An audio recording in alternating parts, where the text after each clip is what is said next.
வணக்கம் யுவர்ஸ். ஸ்ரீமத் பாகவதம்.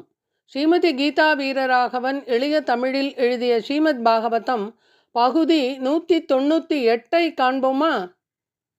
பகவான் ஸ்ரீ கிருஷ்ணரை வழிபட விரும்பிய அம்பரீஷ மகாராஜன் தனது மனைவியுடன் ஒரு வருஷம் ஏகாதசி துவாதசி விரதத்தை அனுஷ்டித்தார். விரதத்தை கடைபிடித்து முடிவில் கார்த்திகை மாதத்தில் 3 இரவுகள் உபவாசம் இருந்து யமுனையில் குளித்த பின் மதுவனத்தில் பகவானை ஆராதித்து கொண்டிருந்தார். பூஜைக்குரிய விதிமுறைகளை எல்லாம் பின்பற்றி கொண்டு வந்த அம்பரீஷ மகாராஜன் பகவான் ஸ்ரீ கிருஷ்ணரின் விக்கிரகத்திற்கு எல்லா பொருட்களை கொண்டும் அபிஷேகம் செய்தார். பிறகு ஆடை அணிகலன்களாலும் நறுமணம் உள்ள மலர் மாலைகளாலும் பகவானை பூஜித்தார். அதன்பின் வீட்டிற்கு வந்திருந்த எல்லா அதிதிகளையும் குறிப்பாக எல்லா பிராமணர்களையும் திருப்திப்படுத்தினார். தங்கத் தகடுகளால் மூடப்பட்ட கொம்புகளையும் வெள்ளித்தகடுகளால் மூடப்பட்ட குளம்புகளையும் கொண்ட 60 கோடி பசுக்களையும் அவற்றுடன் கன்றுகளையும் அவர் தானம் செய்தார். ஆடைகளால் அலங்கரிக்கப்பட்ட எல்லா பசுக்களும் பால் நிரம்பிய மடிகளை கொண்டிருந்தன. அவை சாந்தமும் இளமையும் கொண்டு அழகுடன் விளங்கின. அந்த பசுக்களை தானம் செய்த பின் அரசர் எல்லா பிராமணர்களுக்கும் விருந்தளித்தார். அவர்கள் அனைவரும் திருப்தி அடைந்ததும் அவர்களுடைய அனுமதியின்படி ஏகாதசி விரதத்தை அவர் முடித்து கொள்ள தயாரானார். அன்று துவாதசி பாரணை நாள். அம்பரீஷனை தேடி விருந்தாளியாக துர்வாச முனிவர் வந்தார். அம்பரீஷ மகாராஜன் அவருக்கு ஆசனம் அளித்து அவரை வழிபட்டார். பிறகு முனிவரை வணங்கி தன்னுடன் சேர்ந்து உணவருந்தும்படி கேட்டுக்கொண்டார். அம்பரீஷ மகாராஜன் வேண்டுகோளை மகிழ்ச்சியுடன் ஏற்றுக்கொண்ட துர்வாச முனிவர் நித்திய கர்மானுஷ்டானங்களை முடித்து கொண்டு நதியில் நீராடி திரும்புவதாக சொல்லிச் சென்றார். நீராட சென்ற முனிவரோ அருவ பிரம்மத்தை தியானித்தவாறு நீரில் மூழ்கினார். இதற்கிடையில் துவாதசி தினத்தில் விரதத்தை முடித்து கொள்வதற்கு 1 நாழிகை மட்டுமே எஞ்சி இருந்தது. அதனால் அவசரமாக விரதத்தை முடித்து கொள்ள வேண்டியிருந்தது. இந்த இக்கட்டான சூழ்நிலையில் அரசன் பிராமண பண்டிதர்களுடன் கலந்து ஆலோசித்தார். அரசர் கூறினார், பிராமணர்களுக்கு அளிக்க வேண்டிய மரியாதையை மீறுவது பெரும் குற்றம். அதே சமயம் துவாதசி தினத்தன்று விரதத்தை முடிக்கவில்லை என்றால் விரதத்தில் குறை உண்டாகும். எனவே பிராமணர்களே, நீரை பருகி என் விரதத்தை முடித்து கொள்வது சிறந்ததாகும். அதை நான் செய்கிறேன். நீரை பருகுவது சாப்பிட்டதுமாகும் சாப்பிடாததுமாகும் என்பதால் அவர்களை கலந்து ஆலோசித்து அரசர் இந்த முடிவுக்கு வந்தார். முனிவரும் வந்துவிடுவதாக சொல்லிவிட்டு நதிக்கு சென்றார். அவர் வருவதற்குள் விரதத்தை முடித்துவிட்டால் அவரை அவமதித்தது போலாகும். துர்வாச மகரிஷியும் பெரும் கோபக்காரர் வேறு. அவருடைய சாபத்துக்கு உள்ளாக நேரிடும். 1 வருஷ காலமாக கடைபிடித்து வந்த விரதத்துக்கு பங்கம் ஏற்படுவதால் பகவானை மனதில் தியானித்தான். துளசி தாளத்தோடு கூடிய ஒரு உத்தரணி தீர்த்தத்தை அருந்தினார். அதை அருந்துவதால் விரதத்தை முடித்த பலனும் கிட்டும். அதே சமயம் அதிதியை விட்டுவிட்டு ஆகாரம் செய்த தோஷமும் ஏற்படாது. குருவம்சத்தில் சிறந்தவரே, அம்பரீஷ மகாராஜன் துளசி தீர்த்தத்தை அறிந்துவிட்டு பகவானை தியானித்தபடியே துர்வாச முனிவருக்காக காத்திருந்தார். நடு பகலில் செய்ய வேண்டிய அனுஷ்டானத்தை நிறைவேற்றிய பின் துர்வாச மகரிஷி யமுனை கரையிலிருந்து திரும்பினார். அம்பரீஷ மகாராஜன் அவரை அன்புடன் வரவேற்று எல்லா மரியாதைகளையும் அளித்தார். ஆனால் தன்னுடைய அனுமதியின்றி அம்பரீஷ மகாராஜன் நீர் பருகியதை தன் யோக சக்தியால் துர்வாச மகரிஷி அறிந்து கொண்டார். மிகவும் பசியோடு இருந்த துர்வாச முனிவர் தன் முன் கூப்பிய கரங்களுடன் நின்றிருந்த அம்பரீஷ மகாராஜனிடம் பின்வருமாறு கோபத்துடன் பேசினான். இவன் ஒரு விஷ்ணு பக்தன் அல்ல. தன் பதவியினாலும் திமிர் பிடித்தவனாகி அத்துமீறி நடந்து கொண்டான். மகாராஜனே, அதித்தியாக வந்த என்னை சாப்பிட அழைத்துவிட்டு எனக்கு உணவளிக்காமல் நீ முதலில் சாப்பிட்டு விட்டாய். அதனால் உனக்கு பாடம் கற்பித்து உன்னை தண்டிக்கிறேன் பார் என்றார். இவ்வாறு சொன்ன துர்வாச மகரிஷியின் முகம் கோபத்தால் சிவந்தது. அம்பரீஷ மகாராஜனை தண்டிப்பதற்காக தனது ஜடாமுடியிலிருந்து ஒரு முடியை கிள்ளி எடுத்து காலாக்னியை போன்றதொரு துர்தேவதையை அவர் உண்டாக்கினார். தீப்பிழம்பு போன்ற அந்த துர்தேவதை பூமி அதிர கையில் ஒரு சூலத்துடன் அம்பரீஷ மகாராஜனை நோக்கி நடந்து வந்தது. ஆனால் மகாராஜனோ சிறிதும் கலங்கவில்லை. அசையாமல் நின்றிருந்தார். பக்தனின் பாதுகாப்பிற்காக பகவானால் முன்பே அளிக்கப்பட்டிருந்த அவரது தனது சுதர்சன சக்கரம் துஷ்ட தேவதையை உடனே எரித்துச் சாம்பலாக்கி பக்தரை காப்பாற்றியது. பின்பு அந்த சக்கரமானது துர்வாசரை நோக்கி திரும்பியது. சுதர்சன சக்கரம் தன்னை நோக்கி பாய்ந்து வருவதை கண்டதும் துர்வாச மகரிஷி மிகவும் பயந்து தன் உயிரை காப்பாற்றிக் கொள்ள நாற்புறமும் ஓட ஆரம்பித்தார்.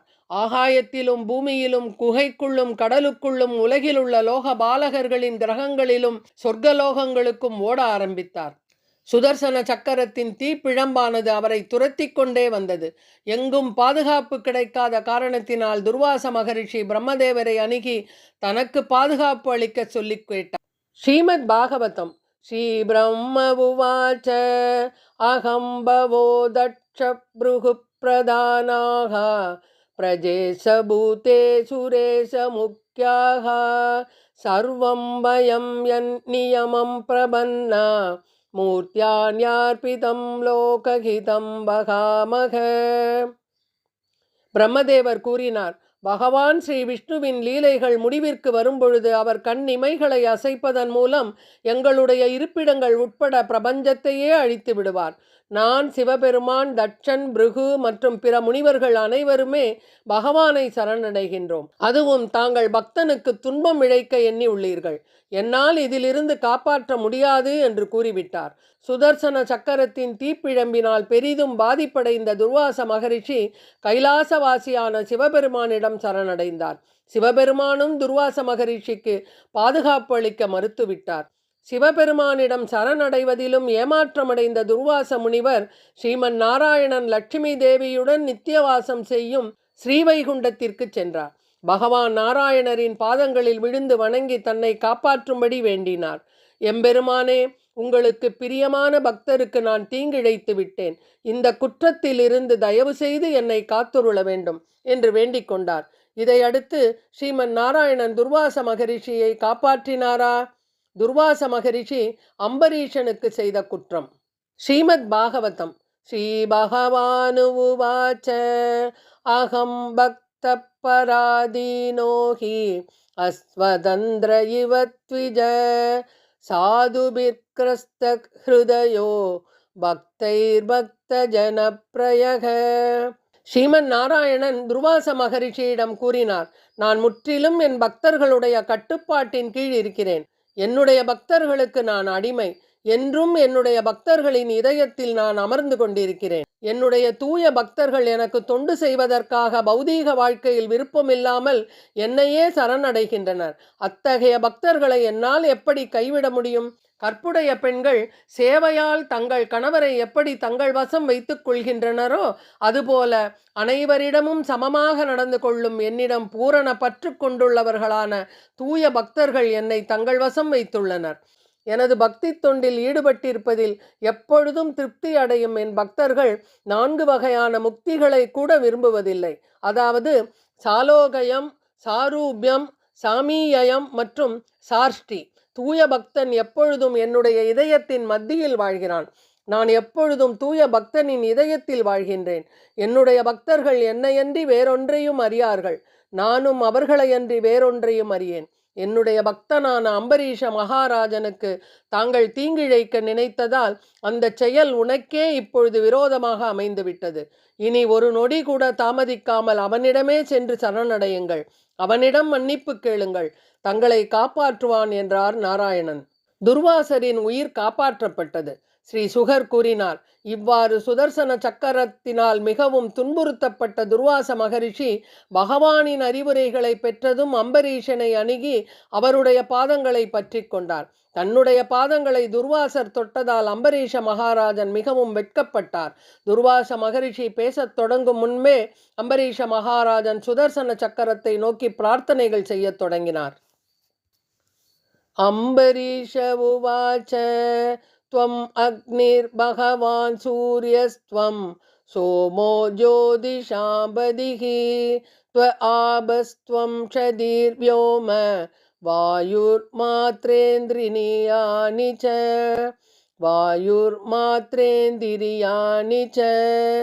அம்பரீஷ மகாராஜன் கூறினார், பகவானின் சுதர்சன சக்கரமே தாங்களே அக்னியும் சக்தி மிகுந்த சூரியனும் ஆவீர். ஒளிரக்கூடிய சந்திரனும் தாங்களே ஆவீர். தாங்களே பஞ்சபூதங்களும் ஆவீர். பூமி சுழல்வதற்கு காரணம் தாங்களே.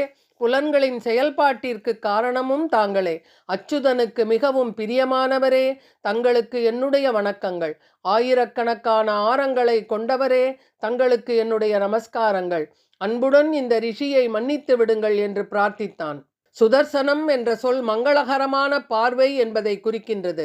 இந்த ஜட உலகம் பகவானின் பார்வையினால் படைக்கப்பட்டது என்பதை வேதங்களிலிருந்து நாம் அறிகின்றோம். இந்த பௌதீக உலகமே பகவானின் பார்வைக்குள் விளங்குவதால் சுதர்சனம் என்று அழைக்கப்படுகிறார். ஸ்ரீ சுகர் தொடர்ந்து கூறினார், சுதர்சன சக்கரத்தையும் பகவான் விஷ்ணுவையும் அம்பரீஷன் துதித்ததால் அவரது பிரார்த்தனைகளுக்கு இணங்கி துர்வாச மகரிஷியை துரத்தி கொண்டு வந்த சுதர்சன சக்கரம் சாந்தமாயிற்று. சுதர்சன சக்கரத்தின் பிடியிலிருந்து துர்வாச மகரிஷி காப்பாற்றப்பட்டார். துர்வாச மகரிஷி கூறினார், அரசே, நான் குற்றம் செய்தவன் என்ற போதிலும் தாங்கள் என்னுடைய நலனுக்காக பகவானிடம் வேண்டிக் கொண்டீர்கள். பகவானுடைய பக்தர்களின் பெருமையை நான் இன்று கண்கூடாக அறிந்து கொண்டேன். அவனுடைய பக்தர்களுக்கு சாத்தியமில்லாதது என்ன இருக்கிறது? பகவானுடைய நாமத்தை சொல்வதாலேயே ஒருவன் தூய்மை அடைகின்றான். அரசே, என் குற்றங்களையும் பொருட்படுத்தாமல் தாங்கள் என் உயிரை காப்பாற்றுவீர்கள். நான் தங்களுக்கு நன்றி கடன் பட்டவனானேன். துர்வாச மகரிஷி வரவுக்காக காத்திருந்த அரசர் உணவருந்தாமல் இருந்தார் அல்லவா? இப்பொழுது அரசர் துர்வாச மகரிஷியை வணங்கி அவருக்கு திருப்தியாக போஜனம் செய்து விட்டார். அறுசுவை உணவுகளை உண்டு மிகவும் திருப்தி அடைந்த துர்வாசர் மன்னனையும் உணவருந்தச் சொல்லி வேண்டிக் கொண்டார். துர்வாச முனிவர் கூறினார், அன்பிற்குரிய அரசே, தங்களிடம் நான் மிகவும் திருப்தி அடைந்தேன். தங்களை ஒரு சாதாரண அரசர் என்று எண்ணி முதலில் உங்களுடைய உபசரணையை நான் ஏற்றுக்கொண்டேன். ஆனால் இப்பொழுது பகவானின் பக்தர்களிலேயே தாங்கள் மிகச் சிறந்தவர் என்பதை புரிந்து கொண்டேன். ஸ்ரீ சுகர் தொடர்ந்து கூறினார், இவ்வாறாக எல்லா வகையிலும் மனம் மகிழ்ந்த துர்வாச மகரிஷி அரசரிடம் அனுமதி பெற்று ஆகாய மார்க்கமாக பிரம்மலோகத்திற்கு சென்றார். இந்த கதை ஏகாதசியின் மகிமையா அல்லது துவாதசியின் சிறப்பா? ஏகாதசி விரதம் எப்படி இருக்க வேண்டும்? துவாதசி பாரணையை எப்படி முடித்து கொள்ள வேண்டும்? இதனை ஸ்ரீமத் பாகவதம் பகுதி 199 காண்போமா? நன்றி, வணக்கம்.